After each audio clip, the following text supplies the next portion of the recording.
টেক্সাসের ইতিহাসের সবচেয়ে বড় দাবানলে 2 জনের প্রাণহানি এবং হাজার হাজার গবাদি পশু মারা গেছে।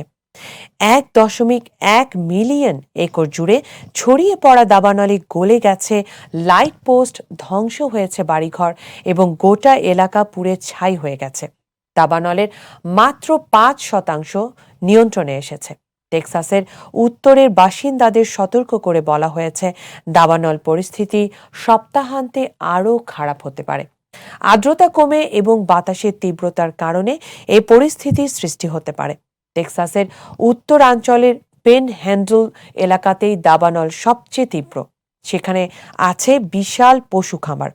পেনহ্যান্ডলে কেবল যে বহু মানুষের বাস তাই নয়, সেখানকার খামারগুলোতে লাখ লাখ গরু, বাছুর, মহিষ এবং ষাঁড় লালন পালন করা হয়। টেক্সাসের কৃষি বিষয়ক কমিশনার বলেন, তার ধারণা সেখানে হাজার হাজার পশু মারা গেছে।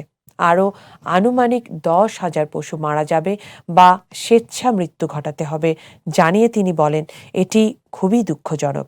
টেক্সাসেই সবচেয়ে বেশি পশু উৎপাদন হয়, আর প্রায় 85% পশুই পেনহ্যান্ডলে অঞ্চলে থাকে। দাবানল ওই অঞ্চলের খামারগুলোর আশেপাশের চরণভূমিতে ছড়িয়ে পড়তে শুরু করায় খামারিরা তাদের খামার এবং পশু দুই বাঁচাতে হিমশিম খাচ্ছে। এগ্রিকালচার ডিপার্টমেন্টের হিসাব মতে টেক্সাসে 12 মিলিয়ন পশু আছে। দাবানলে খামার এবং তৃণভূমি পুড়ে যাওয়ার কারণে পশুপালকরা চরম ক্ষতিগ্রস্ত হবে বলে জানিয়েছেন টেক্সাসের কর্মকর্তারা।